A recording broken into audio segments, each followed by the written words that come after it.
Many Russians, particularly those living in Moscow, still do not fully grasp the reality of the ongoing war.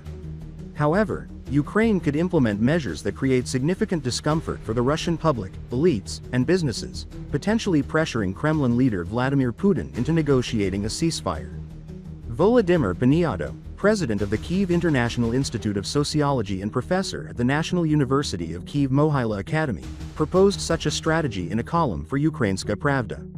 He suggested that an almost complete disruption of flights from Moscow airports could severely unsettle Russian society and increase pressure on its leadership. Paniato noted that, based on economic assessments, the living standards of most Russians, particularly those with lower incomes, have actually improved over the past 3 years. Under these conditions, the general public has little incentive to push for an end to the war. Yet, with minimal resources, we can create a highly inconvenient situation for the Russian population, elites, and businesses by severely disrupting air travel from Moscow, he explained. He proposed that Ukraine could destabilize Moscow's aviation infrastructure through targeted drone strikes on military facilities in the surrounding region, carefully avoiding direct hits on civilian airports. He also recommended regularly causing delays, cancellations, or other disruptions to make domestic air travel unpredictable and frustrating. According to Paniato, the advantage of this strategy is its low cost.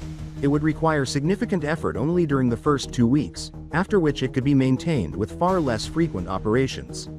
To implement the plan, he suggested using low-cost drones or UAV simulators to signal the presence of threats near airports.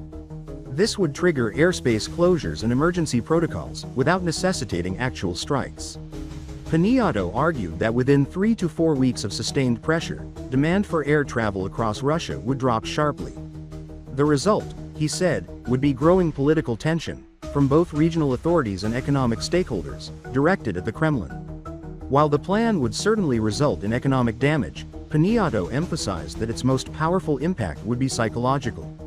He believes that if the influential population of Moscow begins to experience the war's consequences firsthand, frustration with Putin's continued aggression in Ukraine will grow.